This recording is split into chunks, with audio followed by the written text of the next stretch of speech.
Hello, ladies and gentlemen. My name is Phay, and welcome to the channel. You know, I don't want to hurt you, but it's on the list. Today, we're taking a look at Specter Ops, a game by Emerson Matucci. And now this is from Nazca Games and Plaid Hat Games.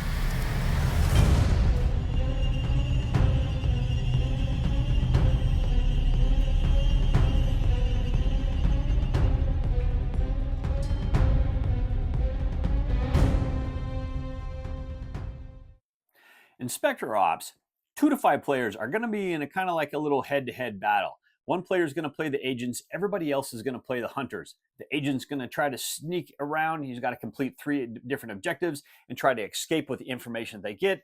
Meanwhile, the hunters are trying to prevent the agent from doing, well, the sneaking and stealing all the information, okay? But how does this game play? And I'll say this is an older game. It came out about 2015-ish, somewhere I think right in there. And there's a lot of information on this game. So I'll tell you what, I'm going to give a brief overview of how this game is played, and then I'm going to give you my final thoughts.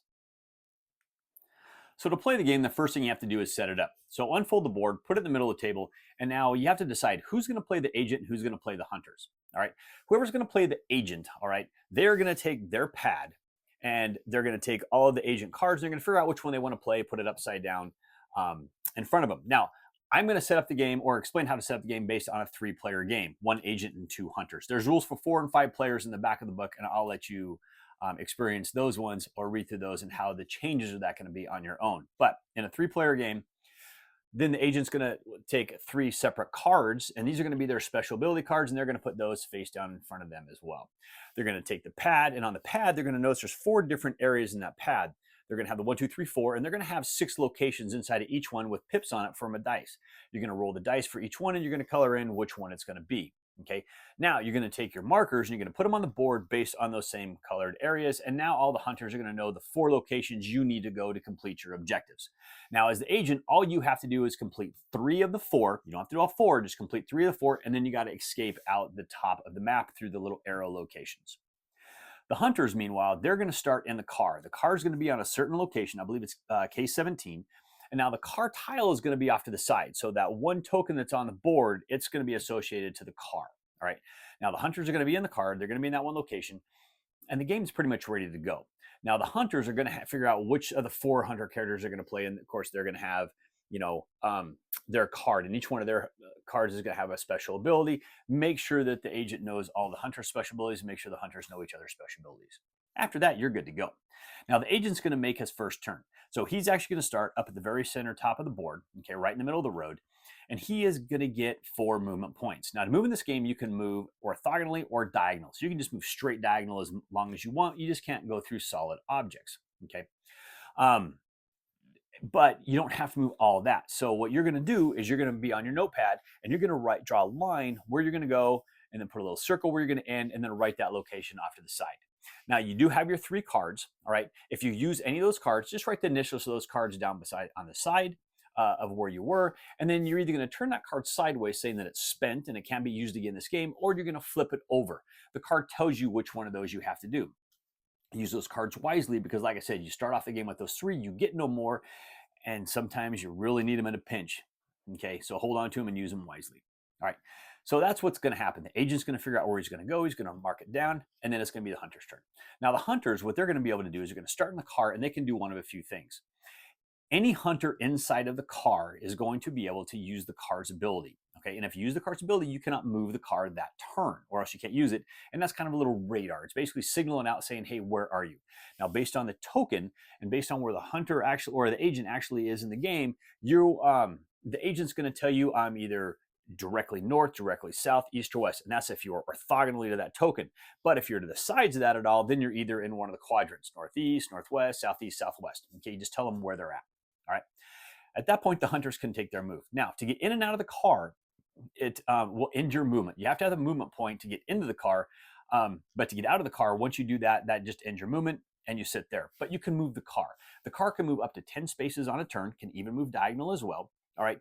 But say one person can move the car 6 spaces, jump out. Another person can move the car the additional 4 spaces and then jump out wherever you want to be. Okay. Now, like I said, to move, it's orthogonal or it's a diagonal. But if you notice, there's roads that have the little dotted lines down the way. Okay. When it comes to line of sight, orthogonal is the only way you can see, but you can use those roads and you can see both sides of the road. So if you're on the left-hand side of the road, you can actually see the right-hand side of the road and straight down. That's the only time you can jog that. All right. And that's basically it. The hunters are going to move and they're going to try to find the agent. Now, if a hunter ever ends its turn and the agent is in its view, then of course it can take a shot. It's going to roll a 6-sided dice, and the number it needs is equal to the number of spaces away it is, unless you have any special abilities. If you roll a 6, it's like an exploding number for your range. So if you roll a 6 and then roll a 5, well, you're going to be able to shoot if you were 11 spaces away, and the agent would take 1 point of damage. If you can do the final point of damage to the agent, he is going to die, and then of course the hunters are actually going to win the game. All right. Now, as the hunters are moving, the only time you have to reveal yourself as the agent is if the hunter ends its space and you are in its line of sight. Okay. If you are off to the side and you're not in that line of sight, he doesn't see you. Okay. But if the agent, if he's moving, if he ever enters the hunter's line of sight, all right, and then he leaves the line of sight, you have a token that you're going to put, and that's your last known location, so at least they know exactly where it is. And the very first time they see you, you have to flip over your agent card, and that way they know what your special ability is for the rest of the game, and they can go off of that. Because as it is, the only thing they know is you can move up to 4 spaces per round. They don't know what card you have for your special abilities, and they don't know your special ability card. Okay. But turn's going to go back and forth. The agent's going to go down. It's going to try to complete all 3 of those objectives. In order to complete an objective, you have to start your turn adjacent to one of those objectives, unless there's one hunter that can do it from 2 spaces away. You start your turn, you complete the objective. All right, you flip the token over, and then you take your move like normal. All right. Well, at least now the hunters are going to know approximately where you're at, and then they're going to go and they're going to try to get to that location, or at least try to narrow it down and try to get to you. All right. And that's it. You're going to go back and forth, back and forth, back and forth till one of a couple things happen. Either the agent completes all 3 of his objectives, gets up to the very top, and happens to escape out one of the white arrows, or the hunters are able to do enough damage to the agent to destroy him, okay, or to kill him. Now, whichever one of you completes your objective will win Specter Ops. Okay, folks, that was a real high level how to play the game. Like I said, the game's been out for a very long time. Most of you watching this probably know about this game, have seen the game, have played the game, or something else about it. I just kind of wanted to give you a rough idea of how this game in particular plays. Okay, now, this is probably, I think, one of the first hidden movement games I've ever played. And there's some other ones that are out there. You know, Fury Dracula's been out for quite a while. Layers of Whitechapel's been out for quite a while. Scotland Yard's been out for quite a while. Okay, I didn't play any of those until after I'd actually played Specter Ops. Now, I remember playing Specter Ops way back in the day, 2015-ish, and I think that's probably one of the last times I played it, and I remember really enjoying this game, okay?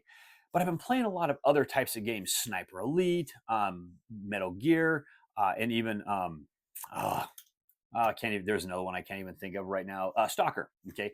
And I've been playing those. Now, Metal Gear and Stalker don't really have that hidden movement, you know, so because they're cooperative games, but they kind of have that little sneaking espionage, whereas Sniper Elite is a true hidden movement game. But I've been playing those kind of games a lot, so I figured I need to get this one back to the table and see how it is. I remember really loving this game, all right?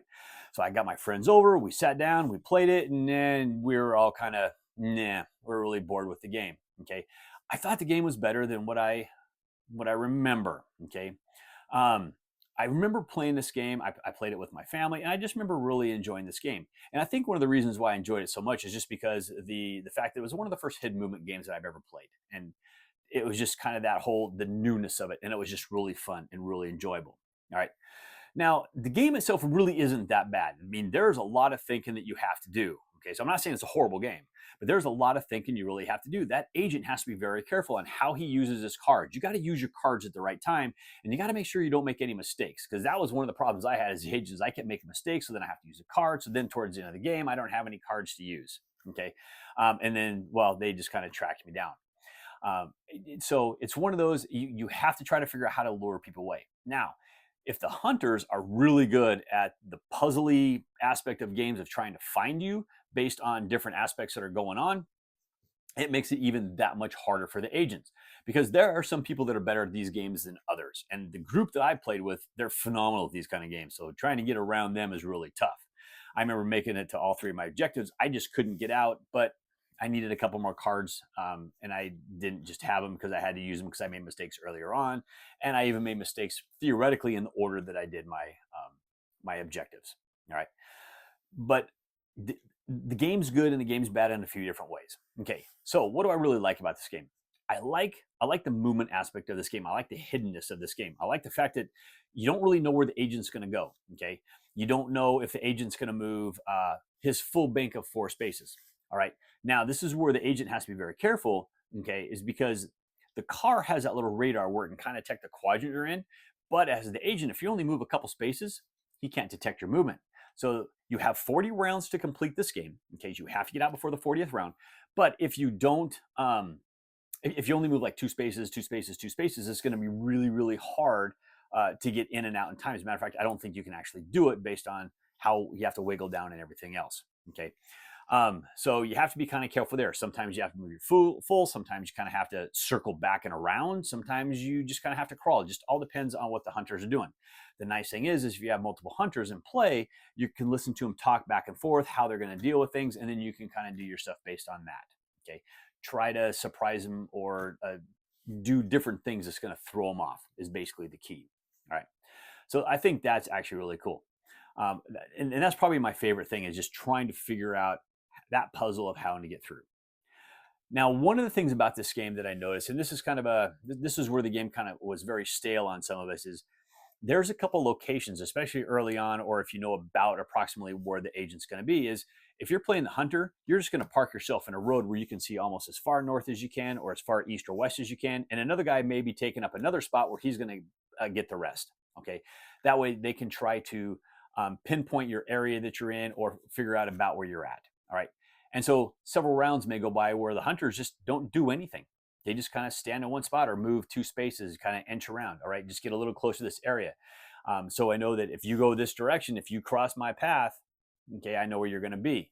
If a couple rounds we don't see you, somebody's probably going to jump in the car, all right, and they're going to figure out what quadrant you're in maybe, and see if you have passed into a different section, if you happen to use a card.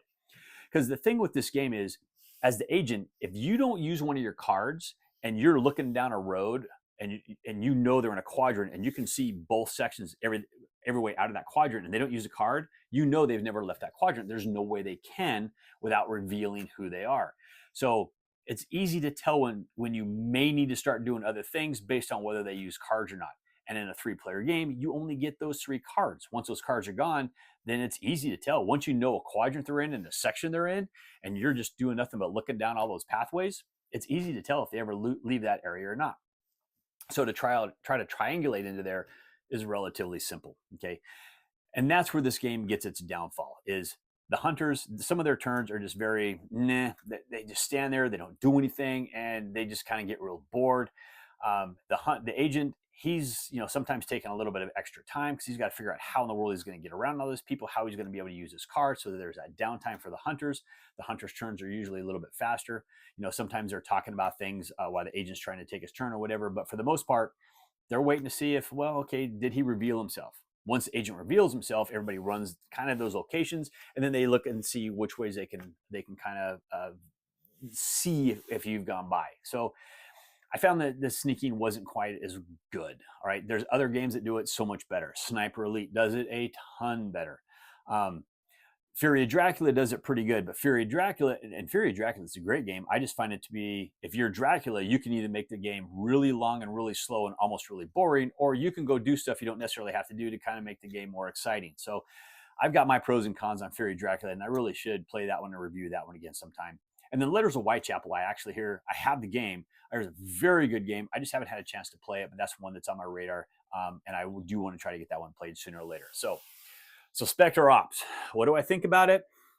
It's an okay game. It depends upon the group. I tend to find this to be a better game more with a younger group than I do with my older gamers. So I'll play this more with the kids and stuff like that, young teenagers and stuff. That's where I'm going to play this one if I'm going to play it.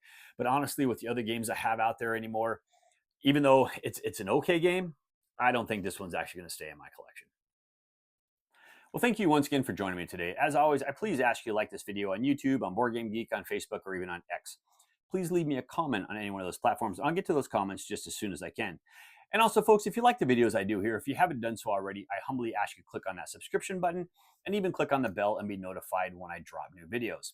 And also, folks, if you like the videos I do here, I also post videos over on the Discriminating Gamers channel. Over there, I'll do some reviews, some unboxings, and some playthroughs. I'll leave a link to Cody's channel down in the details below. You know, a recent study has found that women who carry a little extra weight live longer than the men who mention it.